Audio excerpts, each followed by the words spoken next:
एक गांव में बाढ़ आ गई थी तो मीडिया वाले ग्राम सरपंच के पास गए और बोले, आपके गांव की आबादी सरकारी रजिस्टर में 500 है और नदी से अब तक 900 लोग निकाले जा चुके हैं। ऐसा कैसे? सरपंच, रजिस्टर का हिसाब सही है। क्या है कि हमारे गांव में किसी ने हेलीकॉप्टर नहीं देखा है। वो आर्मी वाले इनको निकाल के किनारे करते हैं और ये हेलीकॉप्टर पर चढ़ने के लिए फिर से पानी में कूद जाते हैं। भगवान झूठ ना बुलाए, मैं खुद ही 9-10 बार पानी में कूद चुका हूँ। मीडिया वाला बेहोश।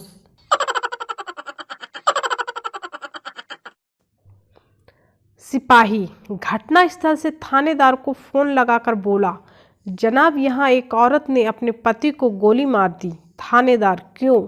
सिपाही, क्योंकि उसका पति पोछा लगे हुए गीले फर्श पर चलने लगा था।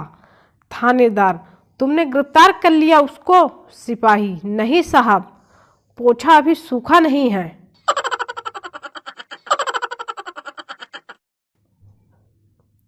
हमने चूम ली उस जमी को जहाँ जहाँ उसने पांव रखे और वो बेवफा मेरे घर जाकर बोली, आंटी आपका बेटा मिट्टी खा रहा है।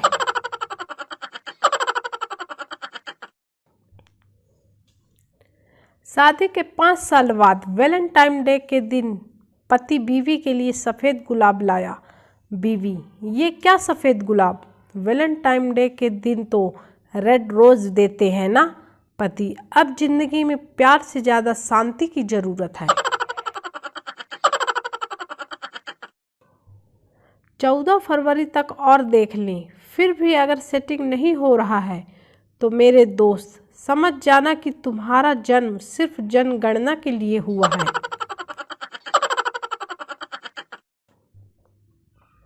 दिल में बहुत दर्द है, डॉक्टर ने गर्लफ्रेंड की कमी बताई है।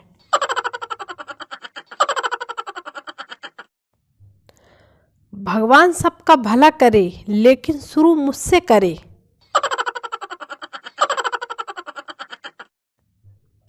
इस वैलेंटाइन को या तो वो मेरी या मैं बजरंग दल का।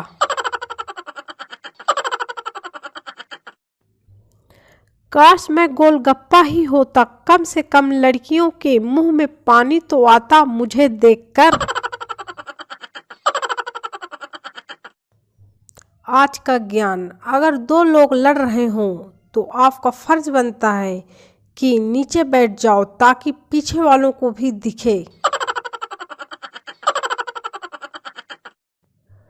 4-4 साल के बच्चे गाते फिर रहे हैं, छोटी ड्रेस में बम लग दी मैनू।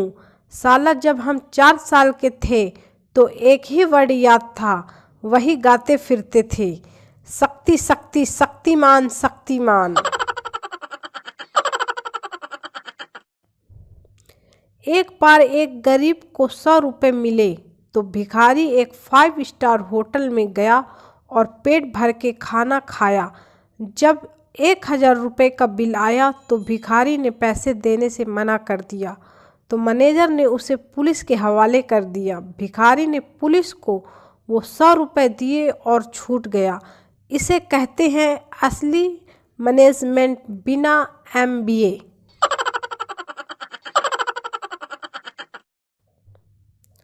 शादी एक ऐसा दिन है जब दूल्हा स्टेज पर अपनी दुल्हन के साथ बैठे हुए दूसरी लड़कियों को देखकर सोचता है, ये सब आज से पहले कहाँ मर गई थीं।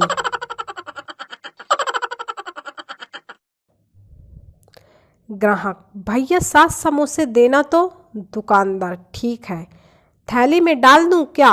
ग्राहक, नहीं, पेन ड्राइव लाया हूँ, समोसा नाम का फोल्डर बनाकर उसमें डाल दे साले।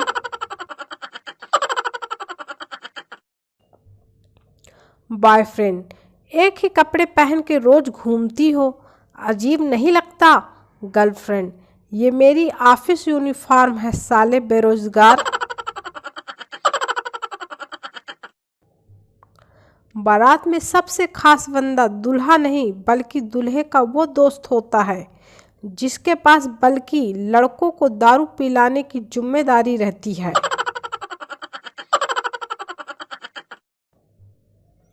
गर्लफ्रेंड, मेरा मोबाइल माँ के पास रहता है। बॉयफ्रेंड, अगर पकड़ी गई तो। गर्लफ्रेंड, तुम्हारा नंबर बैटरी लो के नाम से रखा है। जब भी तुम्हारा फ़ोन आता है तो माँ कहती है लो चार्ज कर लो। बॉयफ्रेंड, अभी भी कोमा में है।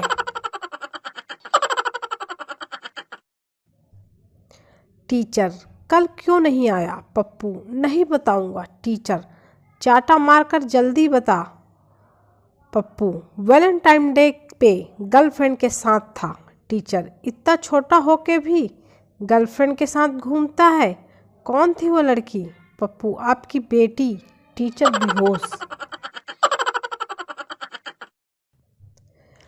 एक अंग्रेज ने एक कंपनी के मालिक मारवाड़ी से पूछा, आप अपने कर्मचारियों को समय पर ऑफिस आने के लिए कैसे प्रेरित करते हैं? मारवाड़ी, भैया ये तो बहुत आसान काम है। मेरे ऑफिस में 30 लोग काम करते हैं और मैंने फ्री पार्किंग केवल 29 बनवाई है। 30वीं का पार्किंग चार्ज 100 रुपये है। मेरे यहाँ तो 100 रुपये बचाने के लिए सब एक दूसरे से पहले आने की कोशिश करता है। अंग्रेज ने जमीन पर लेटकर प्रणाम किया। प्रोफेसर ने हिंदी क्लास में पूछा, गाली की परिभाषा बताओ। स्टूडेंट बोला, अत्यधिक क्रोध आने पर शारीरिक रूप से हिंसा न करते हुए मौखिक रूप में की गई हिंसात्मक कार्यवाही के लिए चुने गए शब्दों का समूह जिसके उच्चारण के पश्चात मन को असीम शांति का अनुभव होता है, उसे हम गाली कहते हैं।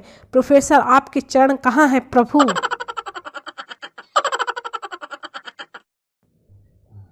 विवेक, कौन सी कास्ट जाति के लोग अच्छे नागरिक होते हैं? हर्ष, बनिए। विवेक, वो कैसे? हर्ष, हर जगह लिखा होता है देश के अच्छे नागरिक बनिए, देशभक्त बनिए।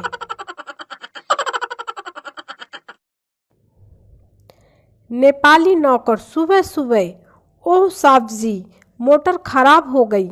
साहब जी बड़े परेशान, अब क्या करूं? इस कमबख्त मोटर को भी सुबह ही खराब होना था। नौकर, क्या करूं साहब जी, फेंक दूं इसको क्या? साहब जी, पागल है क्या? करवाता हूं शाम तक ठीक। नौकर, ठीक है साहब जी, तो फिर आज आलू में मोटर के बदले गोभी डाल देता हूँ साहब जी। साहब, दे चप्पल, दे चप्पल।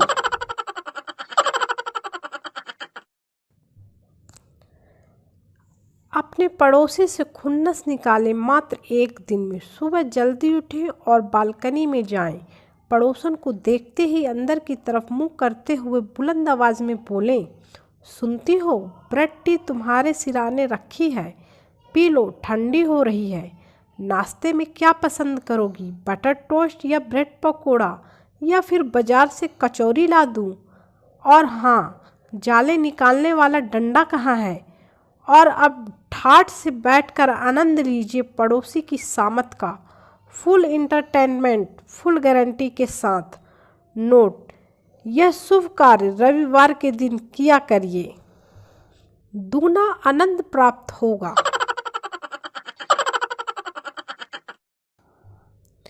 बीवी ने बहुत ही सुरीले और मदक अंदाज में बाथरूम से आवाज़ दी, डार्लिंग मैं बाथरूम में हूँ, मैंने साबुन लगा लिया है, प्लीज़ ज़रा आओ और अपने मजबूत हाथों से अच्छी तरह से रगड़ दो। पति की जो की चाय की चुस्की लेता हुआ अखबार पढ़ रहा था। हाँ जाने मन, तुम्हारा हुक्म मेरे सर माथे आया है जान। और कूदता हुआ बाथरूम में पहुंचता है तो देखता है कि बीवी कपड़ों के ढेर के आगे खड़ी हुई थी। बीवी, देखो मैंने कपड़ों में साबुन लगा दिया है और अच्छी तरह से हर कपड़े को ब्रश से रगड़ना और धोना, फिर निचोड़कर उन्हें बाहर तार पर सूखने डाल देना।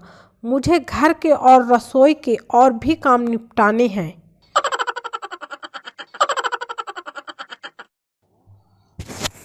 अध्यापक, टेबल पर चाय किसने गिराई, इसे अपनी मातृभाषा में अनुवाद करो। छात्र, मातृभाषा मतलब मम्मी की भाषा। अध्यापक, हाँ। छात्र, अरे कमीने, कर दिया ना धुली चादर का सत्यानाश, पड़ गई ना दिल में शांति। अब आने दो तेरे बापू को, वही धोएगा चादर को। अध्यापक अभी भी बेहोश है।